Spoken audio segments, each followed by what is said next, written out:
Okay guys, so we just got back from our trip to Paws Kingdom Campground, and as promised we're going to do a review on the campground. So we're going to do the intro and we'll come right back.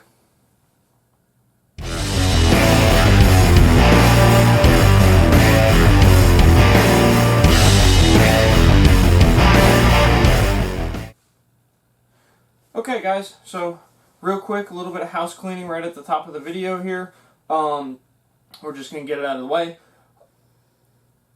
I want to give special thanks to Connie and Sandy over at Paws Kingdom Campground for allowing us to do this review video.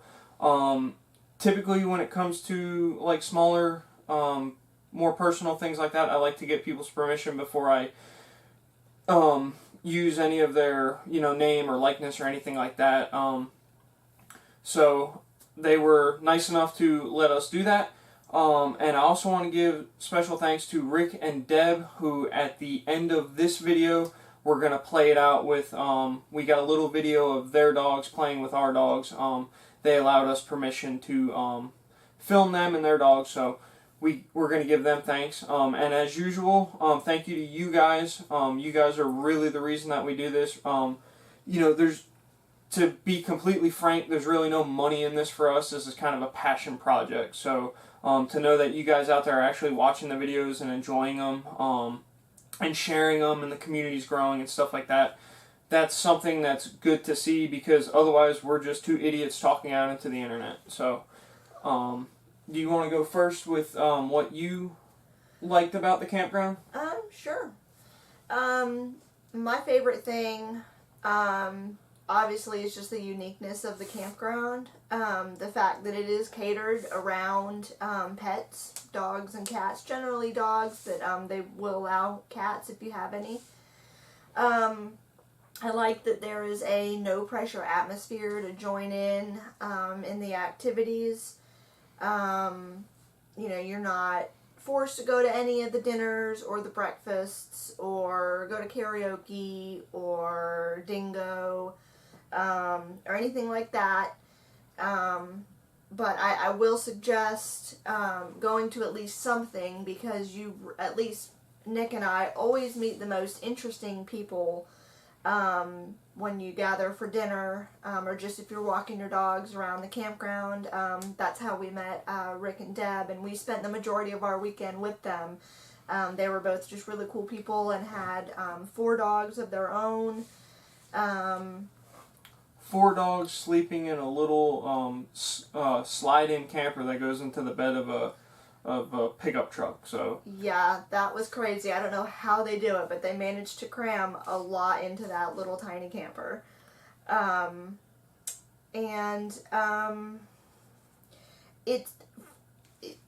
It sounds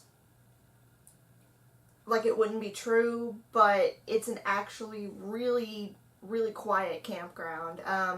The dogs will get noisy if, when you walk past their site, or in the morning when they first go out to do their business. But other than that, all the dogs are pretty content to just hang out with their owners and play with other dogs. And it's not as noisy as you might think it would be, having so many dogs in such a, not really a confined space, but just all around each other. You would think it would be a little more noisier, but it's really not.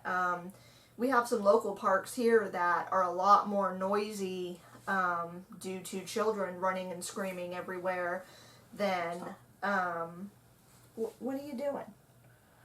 Than it was at Paws with a bunch of dogs. Also, the fact that Sandy and Connie are so accommodating in so many different ways. I love that about them. And the fact that they remembered us. Sandy, while we were checking in, remembered that we had been there 2 Thanksgivings ago. Like, that just blew my mind. That's absolutely crazy for her to, take the time and the energy to commit my face to her memory and what time of year it was when we first met them. So I thought that was really cool. Yeah, we did an interview with them, and this was going to be, the interview and the review were going to be one video, but they just got too long.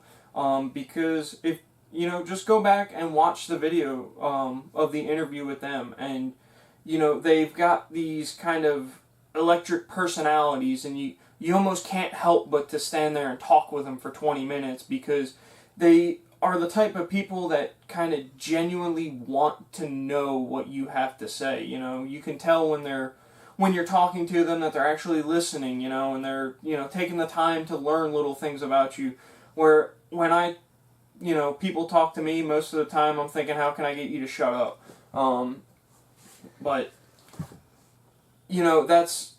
it's something nice to see. I mean, granted, we've only been there twice, but we haven't gone there yet.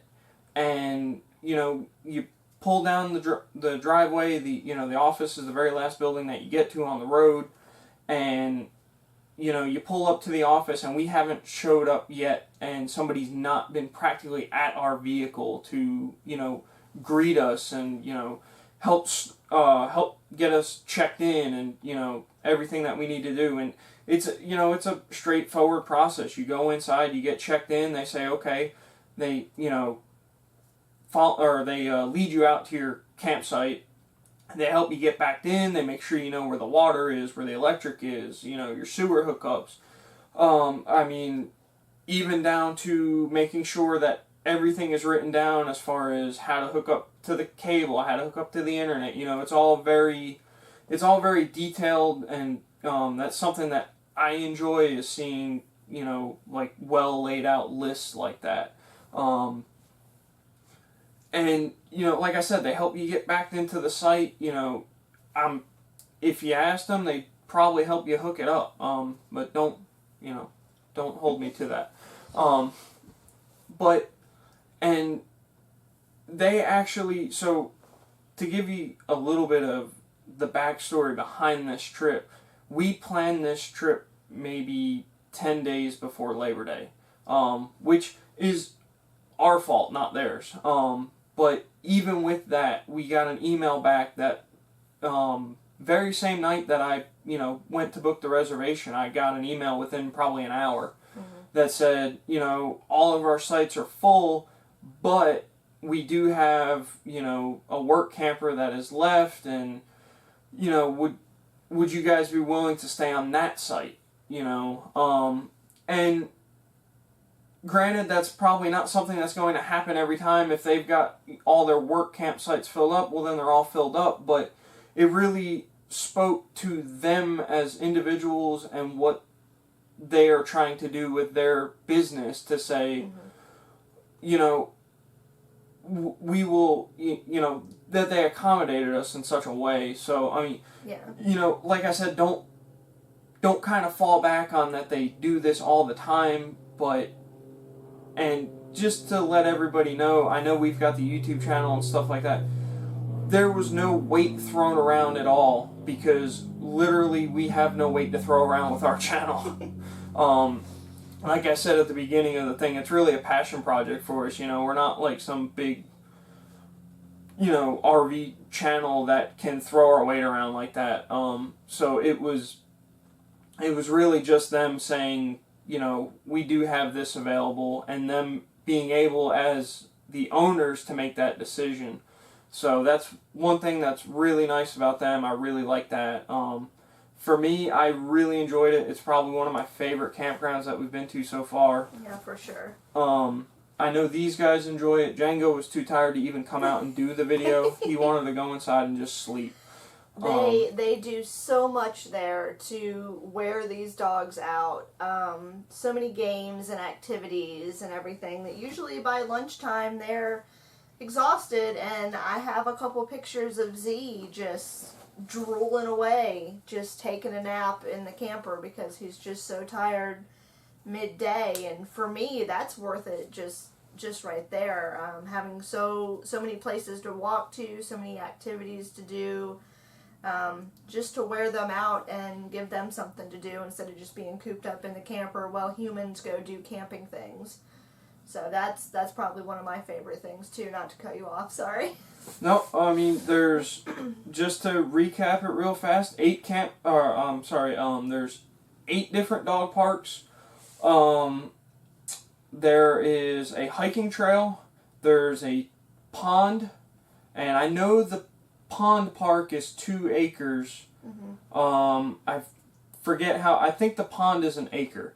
Yeah, I think that's what she said. It's a big pond. Tons of things to do for the dogs. They have dog games, they have human games.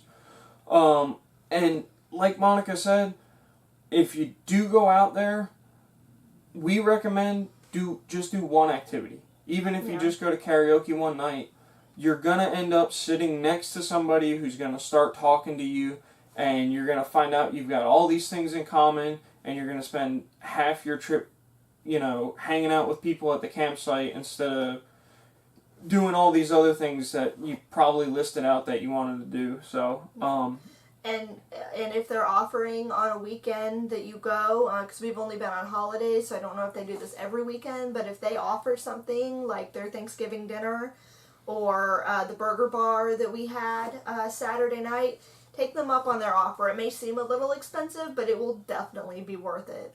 When we were there the first time around, they cooked us an entire Thanksgiving dinner. And that really blew my mind. That they would do something like that for 50 some odd people or whatever it was. And then they did this burger bar this time, and that was really good too.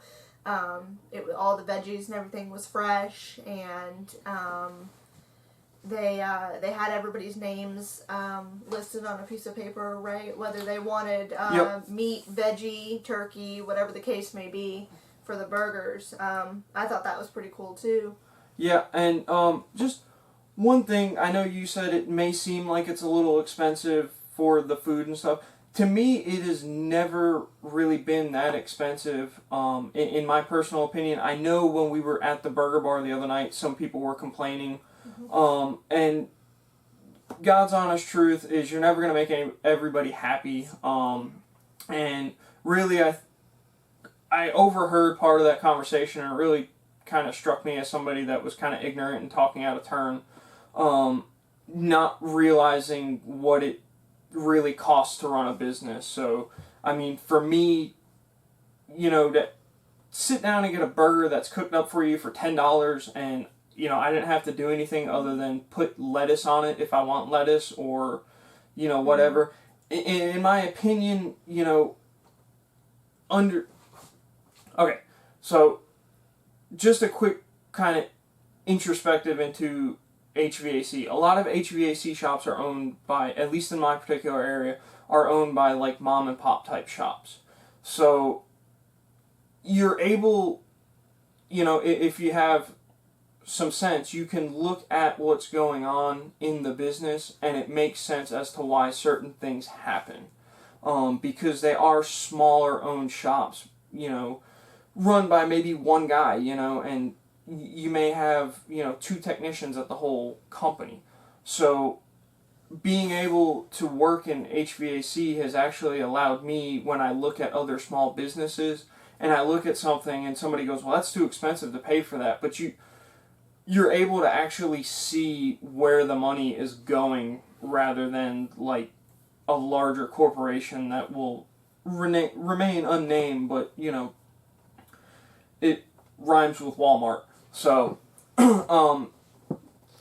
but, so like I was saying, I will pay these ladies $10 to make me a burger, because I walk up to the area where you start to get your burgers, and like Monica said, they've got everybody's name on a piece of paper, and I walk right up, and Sandy looks at me, and she looks down on my list, or on her list rather, and she goes, I don't see you on my list of somebody that wants a veggie burger or a turkey burger or anything like that. And I said, nope. And, to me it was like, I can't believe they can remember, the, whatever it is, 50, 75 odd people that are in this, they can remember these people's names, or at least well enough to pick it off of a sheet of paper. So, yeah. And not only that, but no one forced those guys to pay $10 a piece for this burger bar. They could have cooked at their own campsite, or gone to the Subway down the street or something. I mean, they didn't have to pay them $10 for the burger bar, but they chose to. So really, that's on them, in my opinion. No, there's no forced anything. You know, they do own the campground, but you know they don't hold a gun to you and make you do anything. But not to let this go on too long, because we can probably talk on and on about this campground. Like I said, it's definitely one of my favorites. It gets, you know, I guess 4 paws up since it's a dog campground. And, you know, I think we'll definitely be going back. Please go check out the interview that we did with him.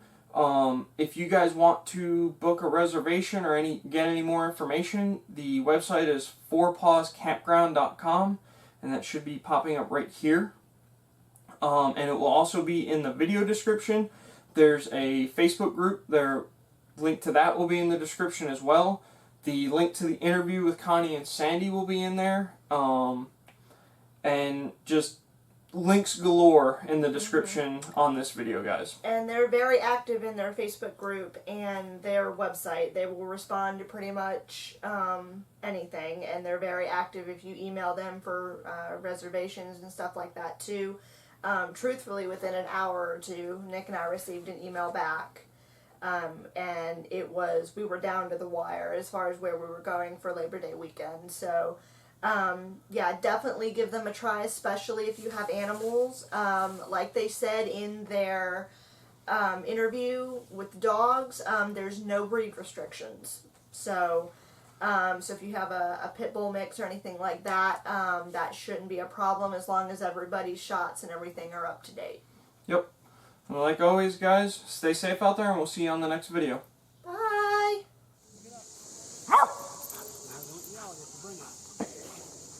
Watch out, Deb, you're going to get clocked.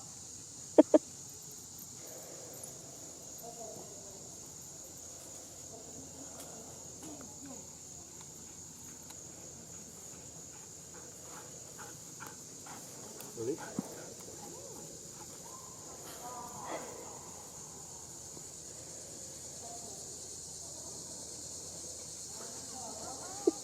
Come on, Z. You want to play ball? You want to play stick? Come on, Z.